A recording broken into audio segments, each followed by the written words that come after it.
Here at Imola, the big talking point ahead of the Emilia-Romagna Grand Prix is once again McLaren's rear tyre temperature management secrets, specifically the FIA announcing the verdict, if you like, of their inspection of Oscar Piastri's car after the Miami Grand Prix. That happened some time ago, but it's only just been officially confirmed. They looked at the wheel assembly bodywork of the McLaren, said everything is fine. So, amid all the insinuations and talk and theories, John, that means case closed. Nobody will hear of it again. All fine now. Yeah, I think this is it. This is the line's now been drawn. I think we went into the Miami weekend, a lot of rumours, insinuation. We'd seen the thermal images that Red Bull had. Red Bull had, I think, shown these to the FIA. The FIA had been looking at it.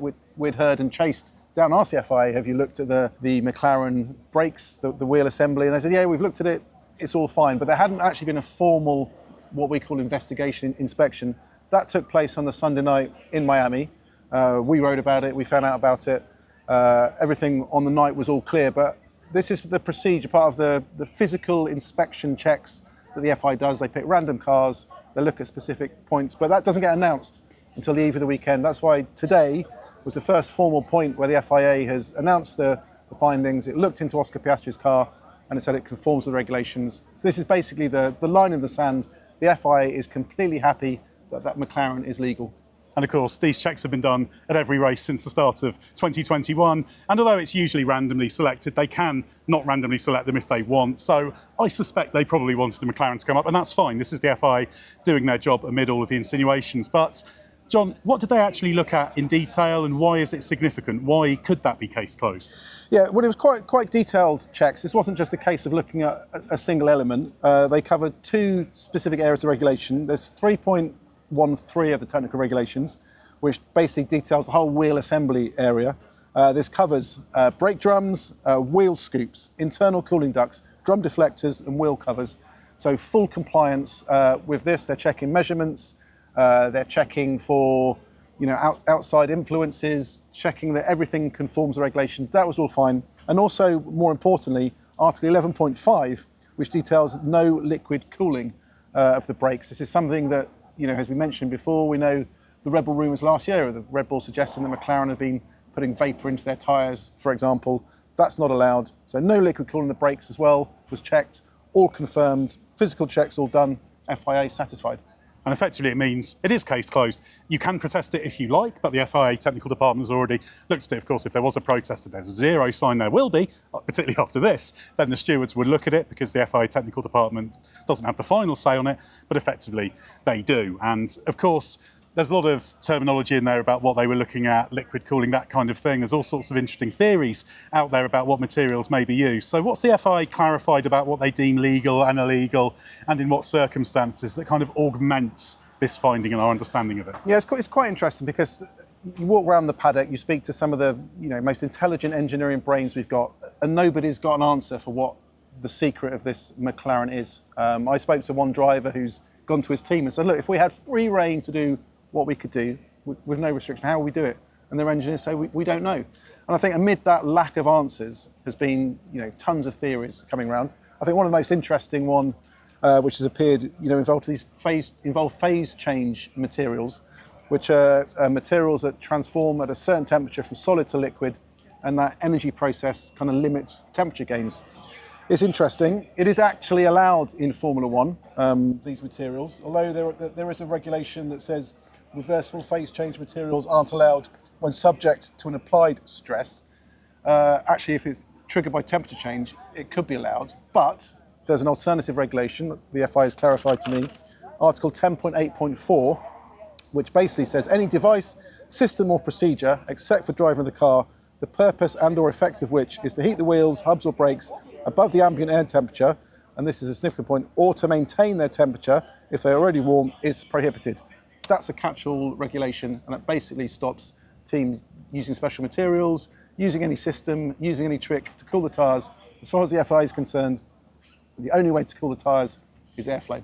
And a couple of points on that. Firstly, you can't just make it out of a material that will do that and say, oh, that's just happening to be what it's made out of, because there's a principle of primary purpose. So if you make something out of a material you've got no reason to, other than to do something you shouldn't be doing, it won't be allowed. And also, maintain temperature is an interesting bit of language there, because we talk about cooling of tyres, and that's kind of a shorthand, because it's not really cooling, it's temperature management. And part of effectively cooling is stopping the temperature getting into that at all. So although legitimately people look at that language and think, oh, that doesn't stop cooling, but actually it does, doesn't it? That's a key part of it. It's all about maintaining your temperature regime, whether that's heating, cooling, or steady state temperature. Yeah, it's all about the phraseology, basically. We talk about the McLaren's better at cooling its tyres, but what we actually mean is the McLaren's better at getting its tyres at a certain temperature than maintaining that temperature so they don't overheat. So if you lose control of maintaining it, basically the temperature's going up, loses performance and disappears.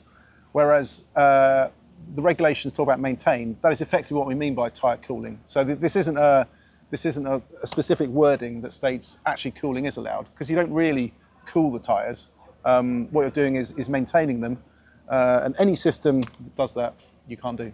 Absolutely. And so you would say on paper this should shut up the insinuations and suggestions from certain other teams. There's one rival team that's been quite suspicious. I don't want to say they've been throwing around public accusations or anything, but Red Bull has certainly been very, very interested in what McLaren is doing. Do you think this will calm everything down at Red Bull, and they're going to have to think, OK, we just need to get better at doing this conventionally, using the air-cooled system, using all the tools and design techniques and aerodynamic knowledge that we've got just to do this better? Is that where they'll go to now? I think this now gives clarity, especially the FIA viewpoint. We got a quite significant quote from the FIA yesterday that says, we believe the only permitted method of cooling brakes, wheel drums or tyres is airflow generated by the forward movement of the car. And I think what this provides to teams is it rules out any trick system. It rules out special materials. It rules out, water vapour or air being pumped into the tyres. It rules out phase change material. It rules out, trick systems that are getting around the regulations. This is the guidance now that the teams can operate to. They now need to focus on what they can do in terms of the brakes. But I think another important element is, we talk about the brakes, but the McLaren, that isn't just a dominant car because its brake system's better. It's, suspension kinematics play their role, downforce plays a role. How it handles plays a role. All these elements are combining and coming together to help that car be so dominant. It's really a great illustration of how there's no magic bullets in Formula One. We'd all love it, and particularly in our line of work, we'd love it if there was a magic material. And things like phase change materials, they're really, really interesting. And it's great to think about, oh, could it be this, could it be that? And that stuff, always really fascinating. But you can bet the teams have all done that, because these materials have been known about for a very, very long time. And there's always people in teams keeping up to date with the latest materials, and PCMs have been known about for, in fact, a very, very long time. So nobody will be surprised at that. But overall, John, does that mean that all of the tech controversies done now, quiet rest of the season, easy life for you? I think maybe this weekend, I think we'll be quite calm. Monaco, I think the talking point is going to be strategy and this, mandatory two-stop, especially the fact they haven't given a pit stop window. So I think we could see some, trick strategies play out or something random. There's big potential there. That will be the focus that weekend.